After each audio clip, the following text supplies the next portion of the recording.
Welcome everyone and good morning. My name is Sima Acan. I'm your Liberal candidate here in beautiful Oakville West. As someone with an engineering background who works in the industrial automation field, I know how crucial skilled trades are to building a stronger economy. A stronger economy will be central to building Canada strong. From knocking on doors, visiting local businesses, I also understand how important skilled trades have been to our town's growth and success. That's why I'm honored to introduce Mike Gallagher, Business Manager at Local 793 of the International Union of Operating Engineers.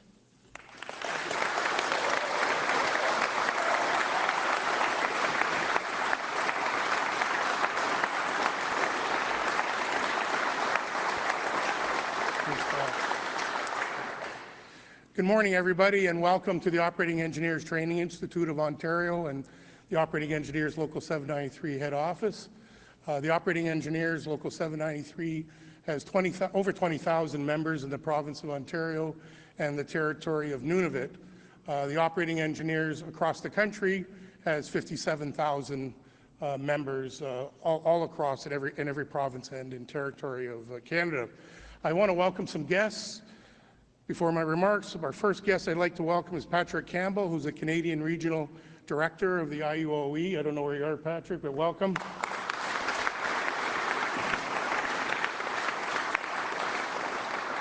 Several of the business managers were able to travel across the country and be with us here today, and we have Joseph McClellan from Local 721 in Nova Scotia.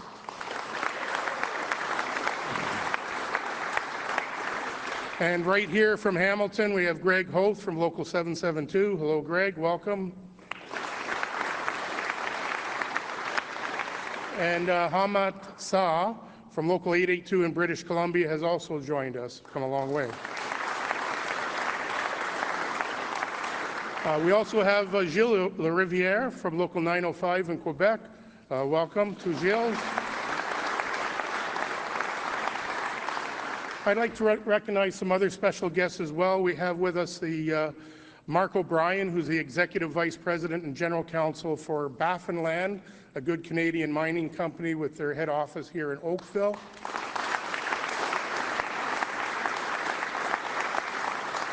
And I'd like to also welcome Tom Cardinal, the Chief of Staff for the Carpenters Regional Council, and Jason Rowe, the Canadian VP for our really good friends, the United Brotherhood of Carpenters and Joiners. Here we are.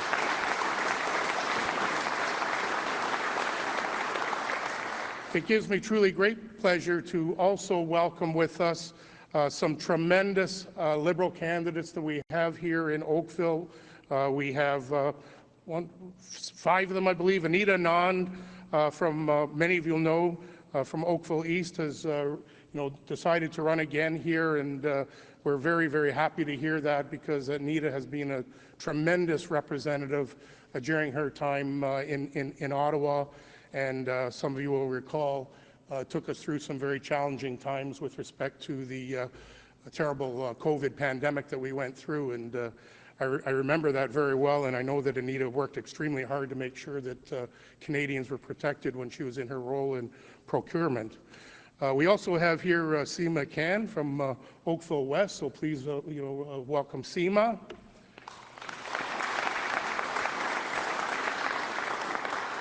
Sima's in my riding in Oakville, so I promised her earlier that I'm going to have to get out and mark my ballot soon to get Sima where we need her in Ottawa there. We also have Adam Van Coverden from Burlington North, Milton West. Welcome, Adam.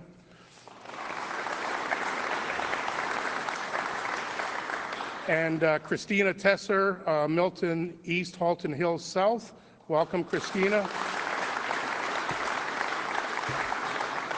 And last but not least, Katrina Gould from Burlington. Welcome, Katrina.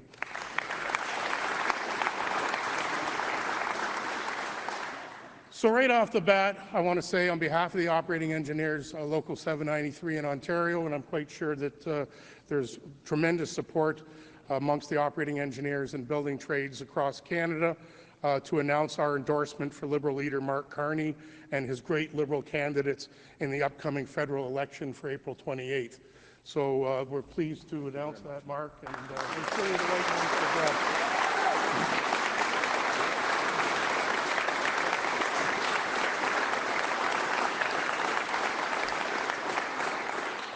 Mark Carney has shown tremendous poise and action. He's been a man of action since he got started.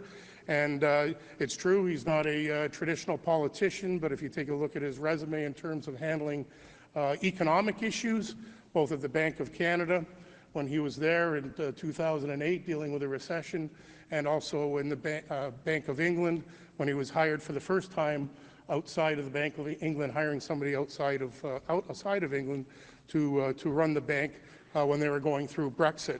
So he has tremendous experience dealing with economic issues, and that is precisely what we need right now at this point in our history, because we're going through an unprecedented and unneeded and unwanted crisis where across the world, but certainly hard hitting us here in Canada with the tariffs. We've already had 36,000 Canadians apparently have been displaced regarding the tariff numbers, and we know in our heart that that's probably not the end of it. So workers right now need a champion, and families need a champion who's going to look after them and make sure that they can hang on to their homes and that they can, they can get retrained if necessary, or that they can, that we can find a way to find new markets, which I see that Mark Carney has already been busy going to France and Great Britain and other places where we're going to need to revisit and open up new trade routes and diversify our trade, which has been probably since the early 70s way too dependent, as we're finding out, unfortunately now, with the United States. Also, Mark Carney gets it when you take a look at the, going up to the Arctic and visiting that area and making commitments not just for, the military, purchasing $6 billion radar, which is going to protect us in a very, very dangerous world. That was a decisive action that needed to be taken given the uncertainty that we have with the U.S. And we know that the government of Canada is going to do more and has to do more to protect our beautiful Arctic and the work that exists up there and the possibilities that exist up there, which we can benefit the Inuit and Canadians from across the country. So his experience gives him the unique ability to handle international issues that are posed by Donald Trump right now. He's done very well in his way of standing up to Donald Trump. And I think that it was brilliant for him not to go rushing down to the United States to meet with the president at a time that, he's running a kind of a game show or something down there. I don't know what to call it, a reality show, I guess, or whatever, and bringing people into the sacred Oval Office and being very, very insulting to them. And I don't think that should happen to anybody, anywhere, never mind. But we sure as hell don't want it to happen to our country, because us Canadians, we're very, very proud and we love our country and we want to make sure that it survives. We never have wanted to be like Americans. All due respect to Americans, we are Canadians. We have our own history, we have our own culture, and we have our own way of respecting one another and making sure that our neighbors and friends across the country have health care and are treated with respect and are able to be just who they want to be without discrimination. So that's not the model for Canada. Canada has its own model.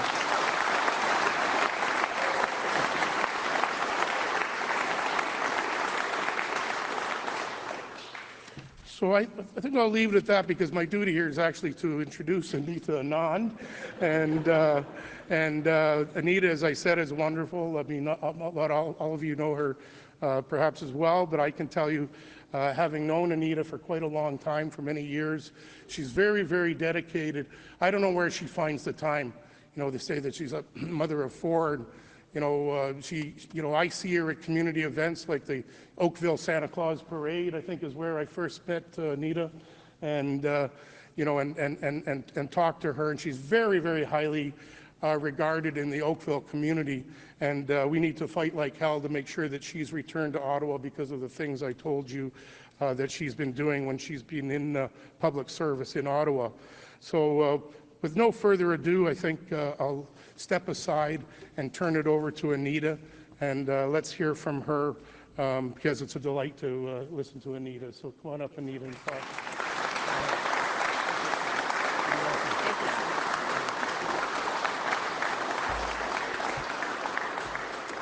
Well, thank you so much, Mike, and hello everyone. Bonjour tout le monde. C'est un grand plaisir de vous voir ce matin.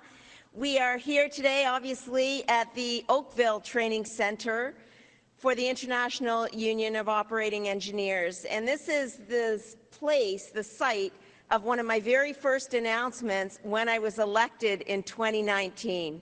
And since that time, it has been just a complete honor to be back here numerous times, to get to know the team here, Local 793. You guys are awesome, and I'm just so proud to be able to have represented you in the House of Commons, as well as to get to know you and the contributions you've made. So let's give it up for Local 793.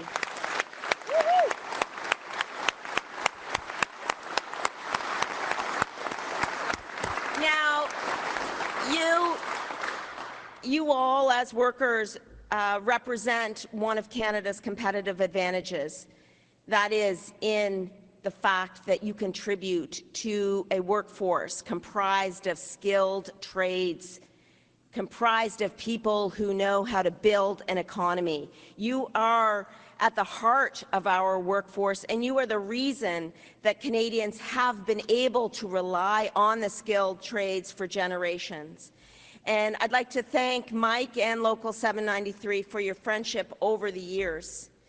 And Mike, you said it well. This is a moment for our country, a moment in our history that we are about to define, a moment where we can stay strong and build the economy of the future, the strongest economy in the G7, or a moment where we can wither and lose out to our southern neighbor. And I know, and I think we all know, what side of history that we want our great country to be on. Pour passer à travers cette crise, il faut bâtir une économie plus forte que jamais. Il faut bâtir une classe moyenne plus forte que jamais. Et il faut bâtir une main-d'œuvre plus forte que jamais. Et c'est pour ça que nous sommes ici aujourd'hui. To meet this moment, we need real and experienced leadership, smart, thoughtful, firm, steady leadership. To meet this moment, Canada needs Mark Carney's leadership. I worked with Mark during the financial crisis of 2008. We spent time together during the leadership race and now as a member of his cabinet. And I am always struck by Mark's thoughtfulness and steadiness through crises.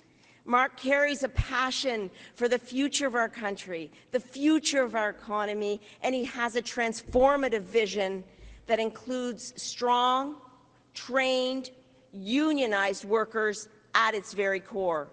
Because our economy is only strong when our unions are strong as well.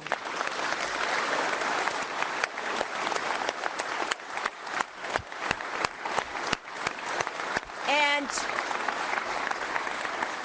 working hand in hand with groups like the operating engineers, we're going to stand up for workers here in Oakville and across Canada. And we're going to stand up to ensure that no one threatens our economic sovereignty ever again.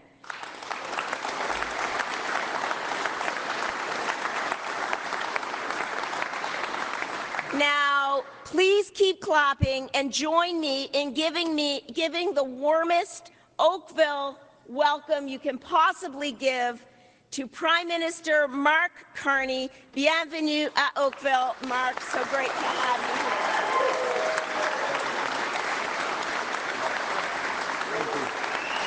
here. Merci. Thank you. Thank you. Okay, I'm going to stay in Oakville now. This is great. Thank you. Good morning, everyone. Bonjour tout le monde. C'est un grand plaisir d'être ici à Oakville avec tant exceptionnels candidats libéraux. Look, Canada appreciates your decision to step up and serve our country at this pivotal moment. I want to thank you, Anita, for that kind introduction. I want to thank you for your service and for continuing to service. But I really want to thank you, Mike, for what you have done for this union, for these workers, for this country, what you continue to do. And your support means everything to us because of what it represents. What it represents. And what it represents is all of you at Local 793 and the work you do every day, each and every single day, to literally build our country. The principles of solidarity and unity that underpin this union, and those like it, are precisely what we need right now, because we are facing the biggest crisis of our lifetimes. And as we saw, unfortunately, once again, I'm going to say last week, but I think it was just earlier this week. It's just earlier this week. It's the same week. President Trump is trying to fundamentally restructure the U.S. economy, and in the process, he's reshaping, disrupting, really, the international trading system that we've known all our lives and rupturing the global economy. And while it is progress that further tariffs were not imposed on Canada earlier this week, the President's actions will reverberate here in Canada and across the world. There are still 3 different sets of U.S. tariffs that remain in place that will continue to pose significant threats to Canadian workers, businesses, and families. And we must respond with purpose and with force.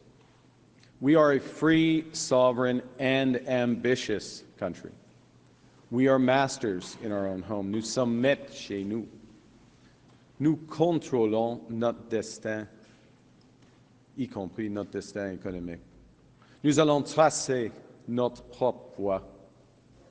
Nous choisissons de nous battre, de protéger et de bâtir. Nous allons nous battre contre ces tarifs jusqu'à ce qu'ils soient annulés. Nous allons protéger nos travailleurs et nos entreprises pendant cette période difficile.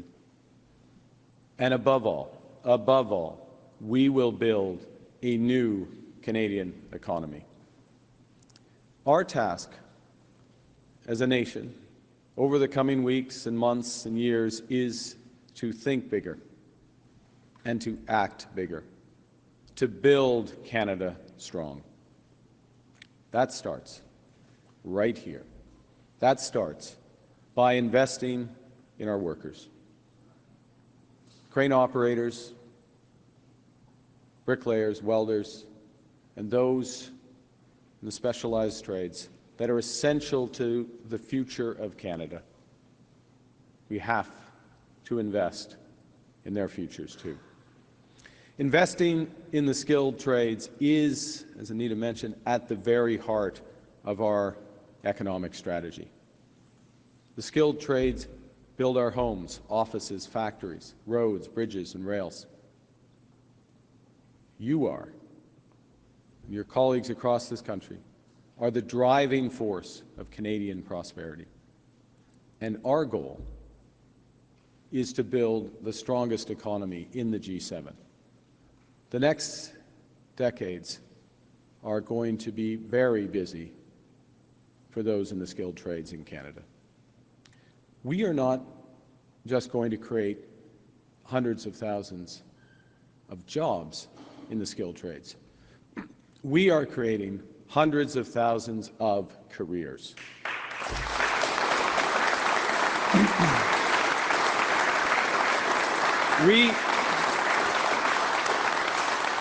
Right now, we simply don't have enough workers. Almost 250,000 construction workers are expected to retire over the course of the next 7 years, creating a shortfall on current plans before our ambitious plans a shortfall of over 60,000 workers. Again, that's before we transform our economy. The jobs will be there. The careers will be there. We need to make sure that the workers, the skilled workers, are there too. And that's why today I'm announcing that a new Liberal government will cover the costs of apprenticeship training for Canada's skilled workers.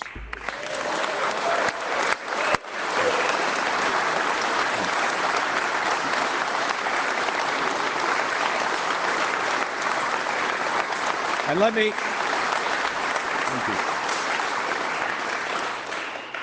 me be clear what that means. We will invest in the entire pipeline of talent, from the workers themselves, through to the labor unions, through to the post-secondary institutions, through to the employers and the provinces, all to ensure that our newly trained workers can go wherever they are most needed, that they're mobile, they're agile. To directly support apprentices, to directly support them, we will create an apprenticeship grant of up to $8,000 for registered apprentices. This removes a key financial barrier for those who want to enter the trades. And we will support our unions directly.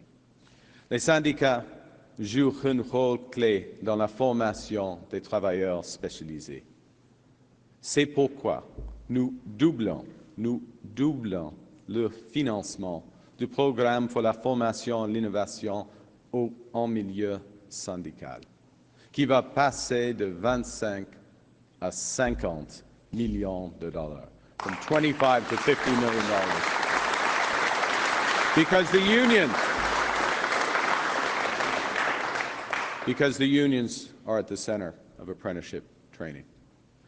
Les institutions postsecondaires jouent, elles aussi, un rôle important dans la formation de la main-d'œuvre. Et nous les soutenons avec un investissement de 20 millions de dollars qui va leur permettre de créer plus de places pour la formation des apprentis. Nous allons aussi continuer d'aider les employeurs qui engagent des apprentis pour des métiers sociaux rouges, grâce au service apprentissage qui fournit jusqu'à $10 000 par apprenti aux employeurs admissibles. We will work with the provinces. We committed 2 weeks ago, all the First Ministers. We committed to increase labor mobility for skilled tradespeople between all our provinces and territories. There's vital work to break down internal trade barriers.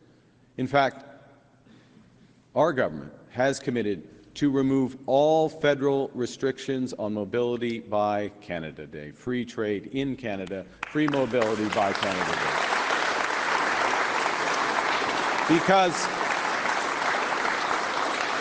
Because, well, Local 793 is the best local. There is, and that includes work in Baffinland. But there is going to be work right across this country, and these men and women and those who join them should be able to work anywhere in this great country if they wish.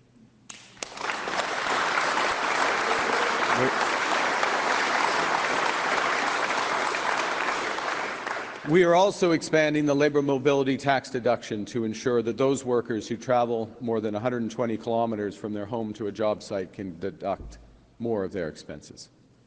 Now, at the same time, we're committing to significantly increasing the per-year tax deduction for travel expenses across.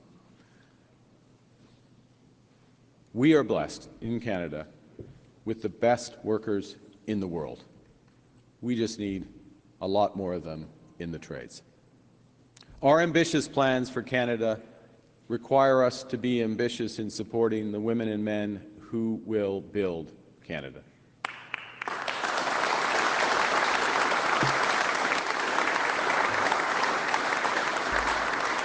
Now there is someone who just doesn't get that, and that's Pierre Poilievre, the kind of career politician who worships the free market despite never having to make a payroll. He has a reflex which is to cut and destroy. It's not leadership, it's ideology. Contrairement à Pierre Poilievre, moi, j'ai travaillé dans le secteur privé. Je sais comment l'économie fonctionne et comment on peut faire en sorte qu'elle fonctionne mieux pour tout le monde. I know that building a strong Canada requires a positive plan, not just a negative slogan. It requires ambitious action, not empty rhetoric. It requires investment, not cuts. This is the time to invest. This is the time to build. That's what Liberals know. Canadians know that what, more importantly, who we invest in today, that will return to Canadians many times over in the years to come. It will come back in terms of greater productivity and long-term economic strength. Those are fancy words for good, high-paying union jobs, prosperity for Canadian families.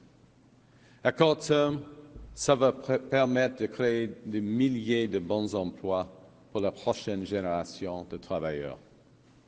Ça va encourager les jeunes à envisager une carrière dans les métiers spécialisés. Leur donner l'espoir d'avoir non seulement une bonne carrière, mais une bonne vie. Yes, there will be difficult days ahead because of President Trump's trade war. But we will weather this storm. We will get through those tough days. And we will get there not only by believing in ourselves, but by investing in each other, in our skills, in our talent, in our people. And together, we, Canadians, will build Canada strong. Thank you very much. Merci.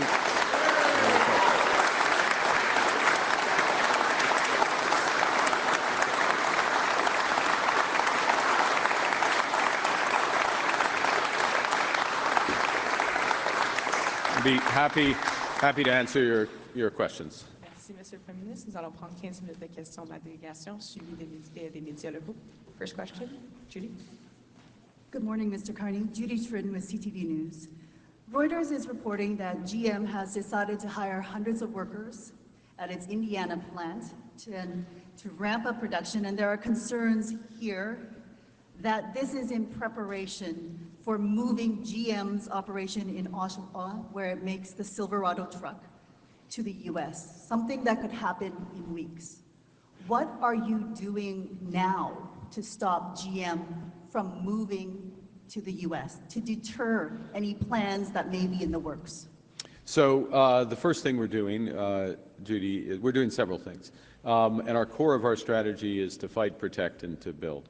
In terms of fighting, we have put in place, I announced 2 days ago, counter tariffs on the U.S. autos into Canada. So, for example, if a Silverado truck is made in the United States, it is going to face a 25% tariff on that truck coming into Canada, and it's going to be based on the content, the non-Canadian content, non-Mexican content of that truck.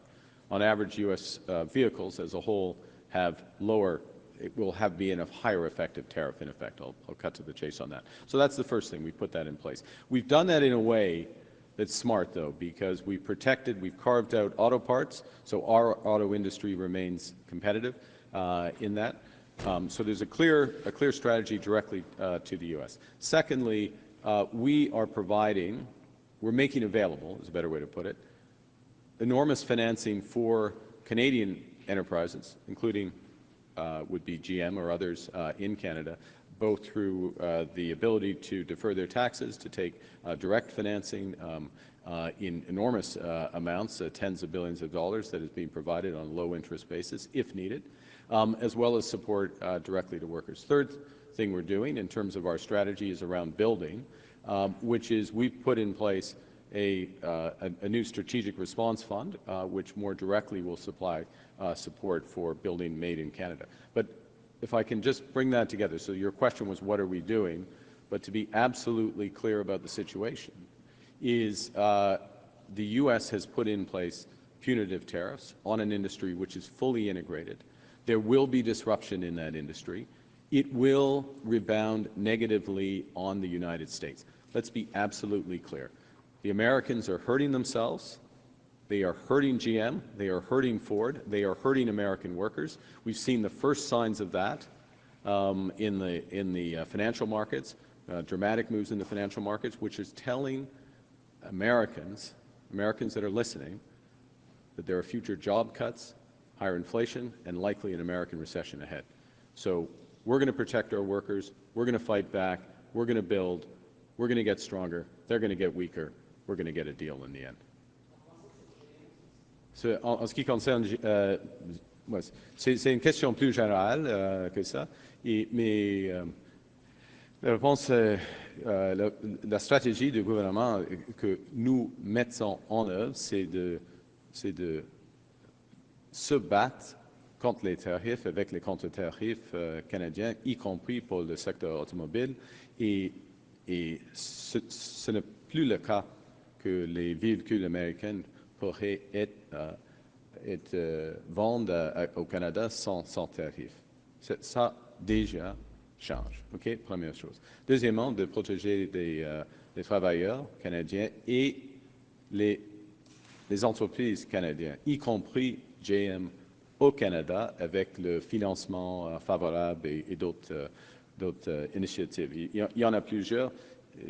En somme, c'est à peu près 20 milliards de dollars. Point final.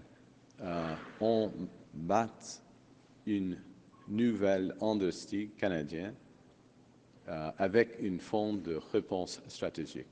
Okay? Mr. Carney, last week, or actually earlier this week, as Prime Minister, you spoke about putting in place a framework in which you can help or convince auto manufacturers to stay in Canada, to fend off, to protect them from Canadian tariffs.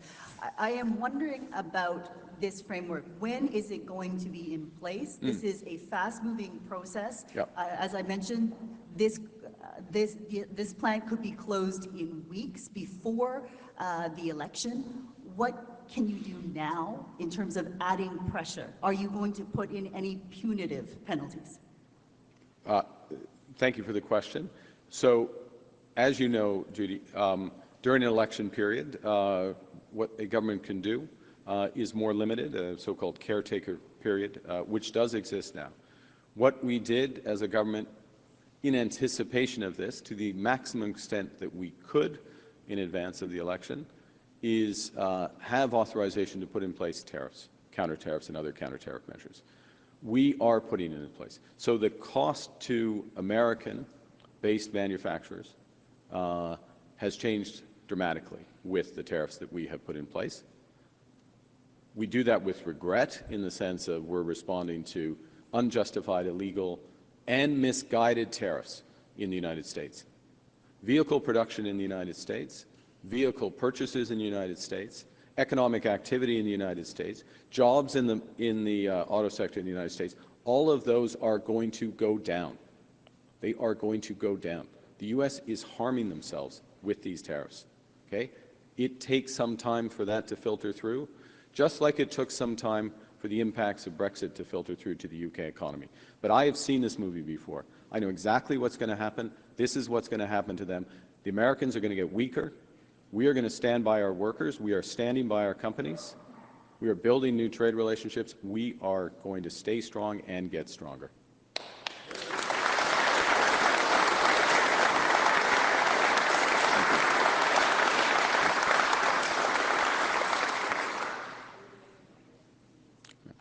Statistics Canada is reporting that 33,000 jobs were lost in March, which is the biggest job loss that this country has seen since January 2022, Yep. and the unemployment rate is ticking higher. Are these numbers a sign of things to come, and how soon specifically do you think a recession could hit the U.S. and Canada? I think the couple of things. One, as I mentioned in my remarks, there are some tough days ahead. I'm not going to sugarcoat it. And part of the dynamic here in the very near term, in the month, has been about the uncertainty around U.S. tariffs. Now we have greater certainty about those tariffs, or at least the ambition of those tariffs, the actual fact of those tariffs. They're very misguided, so we'll see how they are adjusted over time. We can expect pressure on unemployment in this economy. It's one of the reasons why, prior to this election, we changed the rules on EI. So there is no waiting period now to receive EI. If companies want a job share, you can receive employment insurance. You can receive employment insurance for the portion of that job share. We have changed some of the technicalities, if you will, around the definitions of that drive the levels of EI and the speed with which it's paid out, all of which has been to make the employment insurance provided to workers more generous, more rapid, in anticipation of some of this pressure. But if I can say one other thing and then hand back for your follow-up, what we are doing, what the Liberal Party is doing, what my government will do if we are elected, is to be very ambitious, to control what we control. We cannot control President Trump. Ultimately, he will be influenced by what he is doing to his economy, without question. But what we can control is how we build. We can control the process and the ambition of doubling the pace of home building. We can control the speed with which we do major projects in this economy. We can control having one Canadian economy, which is why the federal government is going to move with lightning speed to get out of the way. And let me just make one point here, which is that, one final point, which is, it's too late to make one point, but I'm going to make one final point. Is that the scale of the negative impact, which will be more immediate, understood, from U.S. trade action, we can more than give ourselves back by having one Canadian economy. We can give ourselves far more than they can take away. There are several articles out about your father, specifically about how he was a principal at a federal Indian day school and went on to defend residential schools. Do you share his views that residential school founders were not ill-intended and that Indigenous studies highlighting these negative effects of these institutions were, quote, slanted?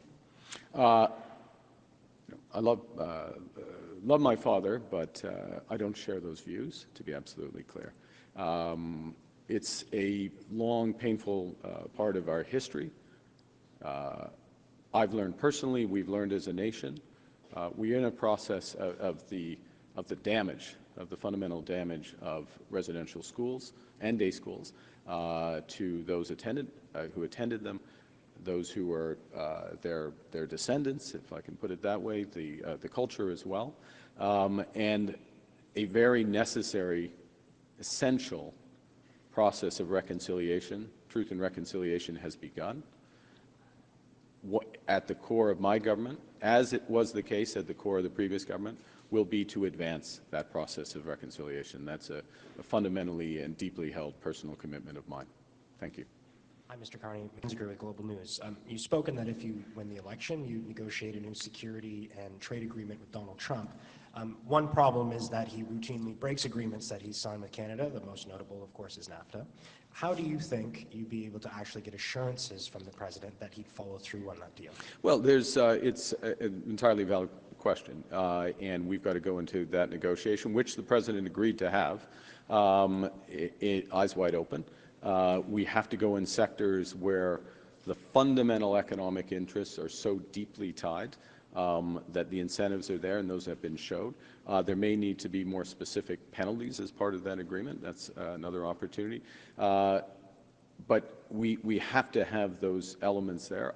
I look specifically to the auto sector, where it is going to become very apparent very quickly that taking apart something that has been built up literally over my entire lifetime, the auto pact began in 1965 when I was born, is not in the interests of U.S. jobs, U.S. competitiveness. We're only going to sign a deal that's in the interests of our workers as well. But look, eyes wide open, sector-specific, building out from that, comprehensive negotiation. That's the only way to get a deal that's going to work. Back to you. So you say you could put additional penalties in there. Could you expand on what you mean? Look, I've done a lot of negotiating over the years. It's never a good idea to negotiate with yourself. Thank you. Yeah. Wow.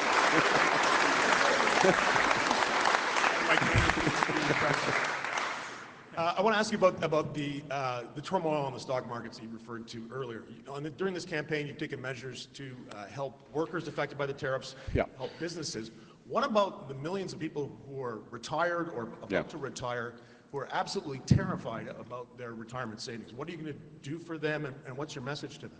Yeah, we think a lot of them, and whether it's directly their savings or their savings through the Ontario Teachers Plan or Canada Pension Plan is several things. One is at the core of what we're going to do is to build this country and take control of what we can control.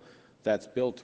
It's going to be built up from workers. That's why today's announcement is so important, and why I'm thankful that you're here to help report on it.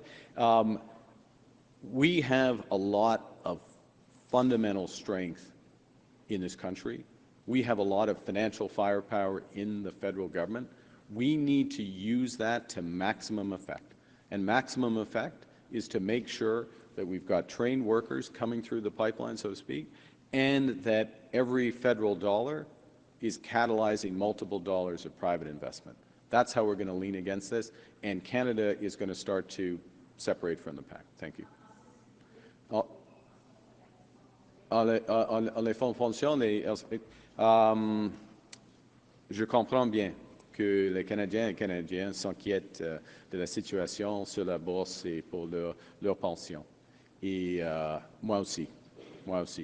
Et la réponse économique doit être de bâtir notre économie forte avec l'investissement aux travailleurs dans les métiers spécialisés et puis utiliser la force, et c'est vraiment une force du gouvernement fédéral, afin de catalyser l'investissement privé ici au Canada. Merci. Dernière question de la délégation à Boris, ensuite les médias locaux. Le suivi de Glenn, Boris Proulx, Le Devoir. Vous êtes ici à Oakville, dans une circonscription que les sondages vous donnaient perdant il y a quelques mois à peine. Vous êtes devant des travailleurs syndiqués également. On a beaucoup entendu Donald Trump, les menaces de tarifs dans votre discours. Est-ce que votre stratégie, c'est de solliciter leur vote avec l'émotion de la peur? Est-ce que c'est l'émotion Non, pas du tout. Non. Okay. Je ne suis pas peur de Donald Trump.